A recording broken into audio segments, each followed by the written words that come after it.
नमस्ते विद्यार्थियों, online class में आपका स्वागत है।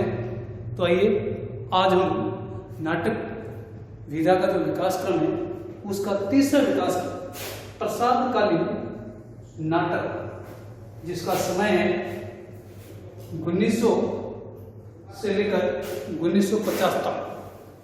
पूर्व कला से हमने बताया था कि नाटक का विकास क्रम हम प्रसाद और प्रसादोत्तर दोनों पढ़ेंगे, लेकिन वो ज़्यादा प्रसादकालीन का विषय वस्तु ज़्यादा होने के कारण हम आज इसके बारे में पढ़ेंगे। ध्यान दीजिए, आपको प्रसाद यानी जयशंकर प्रसाद हिंदी साहित्य के नाटककारों में बहुत ही महत्वपूर्ण नाटककार है और इन्होंने अधिकांश विषय पर अधिकांश नाटक के, इसलिए उन्हीं के नाम पर इस कालक्रम का नाम प्रसादकालीन नाटक रखा गया है। आपने अनेक प्रकार के नाटक लिखे हैं, लेकिन इनके जो नाटकों का जो मूल विषय वस्तु है, इनके नाटकों में क्या है जो मूल विषय वस्तु है, और वो है राष्ट्रभक्ति। ध्यान दीजिए, आत्मत्याग, बलिदान, हिंदू मुस्लिम एकता, आदर्श नारियों का व्यक्तित्व, भारतीय संस्कृति। जयशंकर प्रसाद एकमात्र ऐसे व्यक्ति थे जिन्होंने अपने नाटकों में इतने विषयों को समावेश करने का सफल प्रयास किया है। यानी राष्ट्रभक्ति इन्होंने बताया है, उनके कुछ नाटक ऐसे उन्होंने बताया कि निज प्रेम से बढ़कर राष्ट्रभक्ति व्यक्ति में होनी चाहिए, तभी वो राष्ट्र हमेशा आगे बढ़ सकता है। इसलिए उन्होंने राष्ट्रभक्ति, आत्मत्याग, बलिदान, हिंदू मुस्लिम एकता, आदर्श नारियों का व्यक्तित्व और भारतीय संस्कृति आदि विषय वस्तु को अपने नाटकों का विषय बनाए हैं। और इन्हीं के साथ जैसे इन्होंने इस प्रकार के अपने विषय के अंतर्गत ये विषय वस्तु सम्मिलित किया, तो उनके साथ और भी इनके साथ जुड़ गए जो अभी पढ़ेंगे हम। तो देखिए, इनके नाटकों का जो मूल विषय वस्तु ये आपके सामने है। अब जो इनके नाटक है, जो उन्होंने खूब सारे नाटक की, जो विशेष नाटक है मैं आपको बता रहा हूँ आपको। सजन इनका पहला नाटक है, ध्यान देने की बात है। पहला नाटक है कल्याणी परिणय, करुणालय, प्रायश्चित, राज्यश्री, विशाख, अजातशत्रु। कहीं पर विशाख का नाम भी आता है, ध्यान रखना, कंफ्यूज नहीं होना है। जन्मेजय का नाग यज्ञ, कामना, स्कंदगुप्त, एकगुप्त, चंद्रगुप्त और ध्रुव स्वामिनी उनका अंतिम नाटक माना जाता है। और ये नाटक 1933 के आसपास लिखा गया है। और जो ये आपके पाठ्यक्रम अजातशत्रु नाटक है, ये 1922 ईस्वी में लिखा गया है।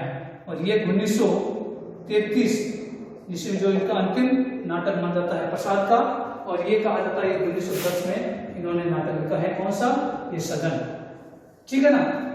इस प्रकार से प्रसाद जी ने ये नाटक लिखे हैं, जिसके अंतर्गत उनका विषय राष्ट्रभक्ति, आत्मत्याग, बलिदान, हिंदू मुस्लिम एकता, आदर्श नारी के व्यक्तित्व, भारतीय संस्कृति के जो अनछुए जो पहले हैं उनको उभर करके हमारे सामने प्रस्तुत करना आदि इनकी जो नाटकों की मूल विषय वस्तु हैं।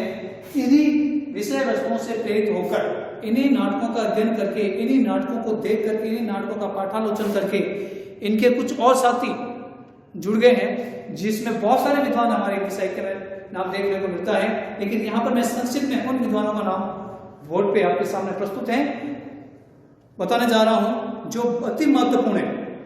ध्यान दीजिए, देखिए, लक्ष्मीनारायण मिश्र ये प्रसाद जी नाटककार के प्रमुख नाटककारों माने जाते हैं। इन्होंने जो नाटक लिखा है अशोक, सन्यासी, मुक्ति का रहस्य, राक्षस का मंदिर, राजयोग, सिंदूर की होली।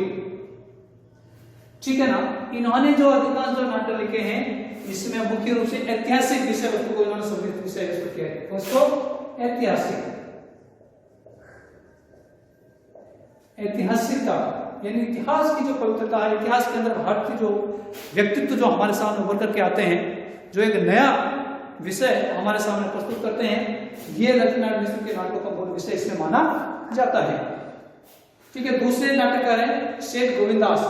इन्होंने जो नाटक लिखे हैं सेवापत, बड़ा पापी कौन, प्रकाश, संतोष कहाँ, त्याग और बलिदान, अशोक और शेरशाह। इनके नाटकों में भी लगभग कोई विषय वस्तु है। इसमें भी एक तीसरे विद्वान आते हैं गोविंद वल्लभ पंत। ध्यान से गोविंद वल्लभ पंत कहा जाता है, ये प्रसिद्ध राजनीतिज्ञ भी थे। और राजनीति के होने के साथ साथ उन्होंने राजनीति के साथ साथ अनेक प्रकार के नाटक भी लिखे हैं। इनके जो प्रमुख नाटक हैं अंगूर की बेटी, राजमुकुट, वरवाला, कंजूस की खोपड़ी, काशी का झूला, ययाति, ये इनके प्रमुख नाटक हैं। और अगले नाटककार हैं उपेंद्र नाथ अस। इनके जो नाटक है स्वर्ग की झलक, छठा बेटा, अलग अलग रास्ते, अंजू दीदी, अंधी गली, सूखी डाली। ध्यान दीजिए, इस उपेंद्र नाथ जो अष्ट हैं, ये इस नाटक में थोड़े से इनकी जो विषय वस्तु थोड़ी सी अलग है। ध्यान दीजिए, हमारा देश स्वतंत्रता की दहलीज पर पहुंच रहा था, ठीक है ना, स्वतंत्रता के यानी स्वतंत्र हो गया था 1947 में हमारा देश स्वतंत्र हो गया, लेकिन स्वतंत्रता के बाद भी कुछ लोगों के मन में जो जोश था या स्वतंत्रता से पहले जो जोश था, हम स्वतंत्र हो गए, हमारे पर किसी प्रकार की अधीनता नहीं होगी, लेकिन स्वतंत्र होने के बाद जो लोगों को जिस प्रकार की विषय वस्तु या जिस प्रकार का माहौल चाहिए था वो माहौल उनको देखने को नहीं मिला है। ऐसे लोगों की मानसिकता को अपने नाटकों का विषय वस्तु बनाने वाले हैं उपेंद्र नाथ आस, ठीक है ना। उन्होंने लिखा स्वर्ग की झलक, छठा बेटा, अलग अलग रास्ते, अंजू दीदी, अंधी गली और सूखी डाली, ठीक है ना। उनकी मानसिक द्वंद्वता को यहाँ पर उन्होंने उसको प्रस्तुत करने का यहाँ पर उन्होंने प्रयास किया है। तो अगले विद्वान है उदय शंकर भट्ट, जिनके नाटक हैं विद्रोही अम्बा, सगर विजय, मुक्तिपथ, शक विजय, क्रांतिकारी, नया समाज और आरती, ये इनके प्रमुख नाटक हैं। और अगले नाटककार हैं, ध्यान दीजिए, वरदावन लाल वर्मा, हिंदी साहित्य के बहुत ही प्रसिद्ध ऐतिहासिक उपन्यासकार भी माने जाते हैं। जिस प्रकार के इतिहास के विषय वस्तुओं को पलटने का जो सफल प्रयास किया उपन्यास विधा के अंतर्गत, वो वरदावन लाल वर्मा है। इन्होंने उपन्यास विधा के साथ साथ कुछ प्रसिद्ध नाटक भी लिखे हैं। वो नाटक इस प्रकार है, राखी की लाल, शगुन, नीलकंठ, केवट, फूलों की बोली, झांसी की रानी और बीरबल, और भी अनेक प्रकार के नाटक इन्होंने लिखे हैं। लेकिन जो प्रसिद्ध नाटक है यहाँ पर आपके सामने प्रस्तुत हैं। और आप लोगों के साहित्य के अंतर्गत मुंशी प्रेमचंद का नाम बहुत ही आदर और सत्कार के नाम से जाना जाता है।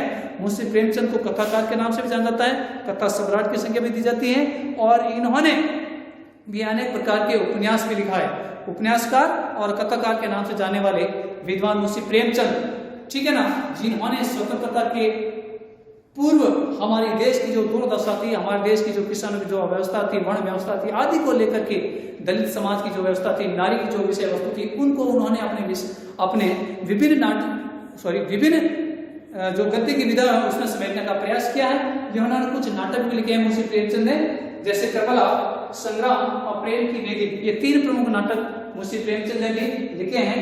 तो विद्यार्थियों, ध्यान देने की बात है, इस प्रकार से प्रसाद करने जो नाटक जो परंपरा है बहुत ही एक हट करके हैं, और इनकी जो मूल विषय वस्तु जो आपके सामने प्रस्तुत है वो बहुत ही अति महत्वपूर्ण है, और जिसको पढ़ने पर आज भी हमें एहसास होता है कि हमारी संस्कृति कभी जो आज कुछ लोग इसको पतन करने का जो प्रयास कर रहे हैं, जो दहलीज के रूप में उसको अलग करने का प्रयास कर रहे हैं, लेकिन हमारे अतीत में हमारी संस्कृति कैसे थी उनको विषय वस्तु आज हम जैसे युवाओं के सामने रूबरू कराने का जो सफल प्रयास किया है जयशंकर प्रसाद और उनके नेतृत्व में, और नाटक लिखने वाले विद्वान भी थे जिनकी इनकी काव्य प्रेरणा से प्रेरित होकर इन्हीं विषय वस्तुओं को अपने नाटक के विषय में अपनाए हैं। तो धन्यवाद। नेक्स्ट क्लास में पढ़ेंगे हम नाटक विधा का चौथा क्रम है नाटक विधा का चौथा क्रम है वो है प्रसादोत्तर युगीन नाटक, जो 1950 के बाद का जो समय है वो रहेगा। धन्यवाद।